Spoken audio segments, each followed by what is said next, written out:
Hello friends, સવારે ઉઠીને કર્યું નાવણ ધોરણ. આ તાંબુ બનાવીને સરસ લાગુ છે ને? તો બસ મારી ચેનલને સબસ્ક્રાઇબ કરીને મને સપોર્ટ કરો. ચાલો હવે ફટાફટ વાત ડ્રાય કરી લઉં.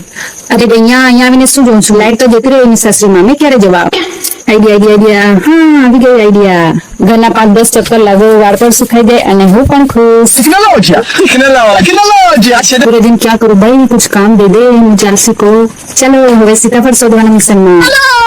देखो गाइस, मेरा मिशन सक्सेस. हे भगवान, सीताफल ना चक्कर में गई भैंस पानी में. कई गुफा में फंसाई गई छू. इधर भी नहीं जा सकती, उधर भी नहीं जा सकती. जाऊं तो जाऊं कहाँ? रास्ता भी पता नहीं कहाँ पे खो गया. ये देखो, ये देखो, ये देख लो, पूरा देख लो भाई. आपको रास्ता दिख रहा है तब बताओ भाई, कहाँ फंस गई. इधर भी नहीं जा सकती. देवा रे देवा, क्या करूं? रास्ता तो ढूंढना ही पड़ेगा. कहाँ से जाऊं? आखिर में मुझे रास्ता मिल गया. देखो देखो देखो कहाँ से आ रही हूँ. देखो सीताफल જોઈને કોના કોના મોમાં પાણી આવી ગયું કમેન્ટ કરો. ये तीखी तीखी मिर्च जो सबका कर देती है खींच.